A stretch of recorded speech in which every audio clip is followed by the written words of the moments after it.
بسم اللہ الرحمن الرحیم۔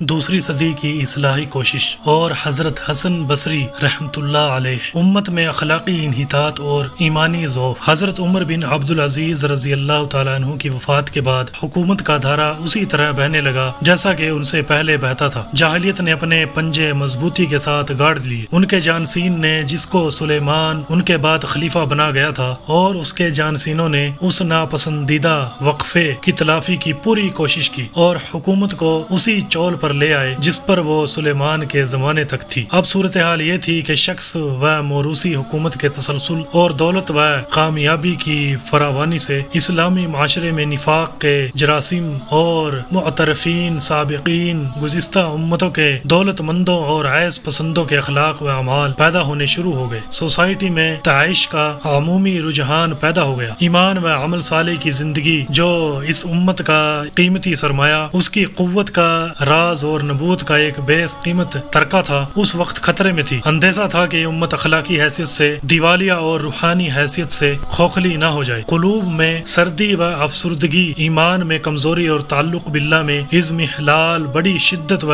سرعت سے پیدا ہوتا چلا آ رہا تھا، اور یہ بڑی تشویش کی بات تھی۔ حکومت اس جوہر کی حفاظت اور پرورش سے نہ صرف غافل و بے تعلق تھی، بلکہ اس کا وجود اور اس کے نمائندے اس مقصد کے لیے حقیقی خطرہ بنے ہوئے تھے، اور اپنی ذاتی سیرت و کردار سے وہ اس اخلاقی انحطاط کے محرک و دائی تھے۔ رسول اللہ صلی اللہ علیہ وسلم نے اس امت میں ایمان، اللہ تعالیٰ کے ساتھ زندہ تعلق اور انابت و عبودیت کی جو کیفیات پیدا کی تھی، اور جو ایک نبی ہی پیدا کر سکتا ہے، وہ روبائے تنزل تھی۔ یہ وہ کمی تھی جو حکومت کے رقبے کی توسیع اور بڑی سے بڑی فتوحات سے پوری نہیں کی جا سکتی تھی، اور جو ایک مرتبہ زائل ہونے کے بعد پچھلی امتوں کی تاریخ اس کی شاہد ہے، بڑی مشکل سے واپس لائی جا سکتی ہے۔ اگر اس سرمایہ کی حفاظت نہ کی جاتی اور زمانے کے اثرات اور اخلاقی و سیاسی عوامل کو آزادی کے ساتھ اپنا عمل کرنے کی اجازت دے دی جاتی، تو یہ امت بھی سابقہ امتوں کی طرح ایک نفس پرور، آخرت فراموش، مادہ پرست قوم بن کر رہ جاتی۔ رسول اللہ صلی اللہ علیہ وسلم کو اپنے آخری ایام میں سب سے زیادہ خطرہ اسی بات کا تھا کہ یہ دنیا مسلمانوں کو ہضم نہ کر لے، اور وہ اگلی امتوں کی طرح اس کے دھارے میں پڑ کر ضائع نہ ہو جائیں۔ آپ نے وفات سے چند دن پہلے جو خطبہ ارشاد فرمایا تھا، اس میں صاف صاف کہا تھا، مجھے تمہارے بارے میں فقر و افلاس کا خطرہ نہیں، مجھے جو کچھ خطرہ ہے وہ اس بات کا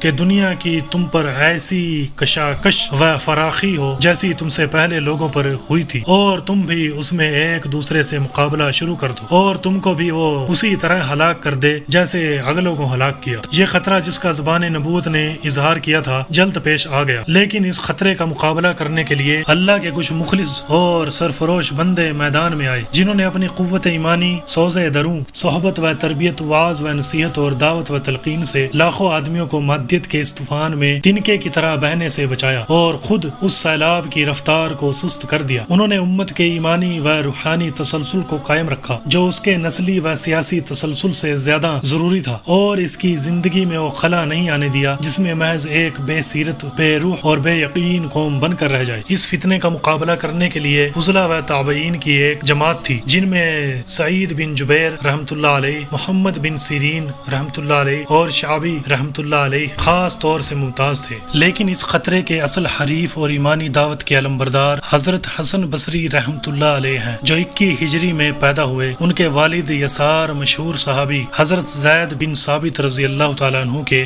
آزاد کردہ غلام تھے، اور خود انہوں نے ام المؤمنین ام سلمہ رضی اللہ تعالیٰ عنہ کے گھر پرورش پائی تھی۔ ان کے کمالات فصاحت و بلاغت، تبحر علمی اور تقریر و تاثیر ہی تک محدود نہ تھے، بلکہ وہ اپنے زمانے میں حق گوئی و بے باکی، اخلاقی جرائت و شجاعت میں بھی ممتاز تھے۔ انہوں نے خلیفہ وقت یزید بن عبد الملک پر برملا تنقید کی۔ ایک موقع پر برسر درس کسی شخص نے سوال کیا کہ اس زمانے کے فتن یزید بن المحلب اور ابن اشعش کی شورش کے متعلق آپ کی کیا رائے ہے؟ انہوں نے کہا کہ نہ اس کا ساتھ دو نہ اس کا ساتھ دو۔ ایک شامی نے کہا اور نہ امیر المؤمنین کا۔ یہ سن کر آپ کو غصہ آ گیا، پھر ہاتھ اٹھا کر کہا ہاں نہ امیر المؤمنین کا، ہاں نہ امیر المؤمنین کا۔ حجاج کی تلوار اور شفاقی مشہور ہے، مگر حسن کی زبان اس کے زمانے میں بھی اظہار حق سے باز نہ آئی، اور اس کے متعلق بھی انہوں نے اپنے ضمیر اور عقیدے کے خلاف کوئی بات نہیں کہی۔ اسلام کے سیاسی و مادی اثر و اقتدار سے اسلامی مملکت میں بڑی تعداد میں ایک ایسا طبقہ پیدا ہو گیا جس نے اسلام کو قبول تو کر لیا، مگر اس کے اخلاق و معاملات اور قلب و دماغ پوری طرح اسلام سے متاثر نہ ہو سکے، اور ان میں حقیقی ایمان اور ادخلوا فی السلم کافہ، اسلام میں پورے داخل ہو جاؤ کی شان پیدا نہیں ہوتی تھی۔ خود مسلمانوں کی نئی نسل میں جس کی پوری اسلامی تربیت نہیں ہو سکی تھی، بکثرت ایسے افراد تھے جو جاہلی اثرات سے پاک نہیں ہوئے تھے، اور اسلام سے ان کو گہرا تعلق اور زندگی میں احکام الہی کے سامنے انقیاد و تسلیم کی خو نہیں پیدا ہوئی تھی۔ ان میں خاص تعداد میں بالخصوص حکومت کے طبقہ اور امرا و اغنیا میں ایسے لوگ تھے جن میں قدیم منافقین کے اخلاق و اعمال اور ان کے ذہن و مزاج کا پرتو نظر آتا تھا۔ یہی لوگ بالعموم زندگی پر حاوی تھے، درباروں میں، حکومت میں، کلیدی جگہوں پر، فوج میں، بازاروں میں انہی کا غلبہ تھا، انہی کا طرز زندگی سوسائٹی میں فیشن کی حیثیت رکھتا تھا۔ بعض حضرات کا یہ خیال تھا کہ نفاق ایک وقتی و مقامی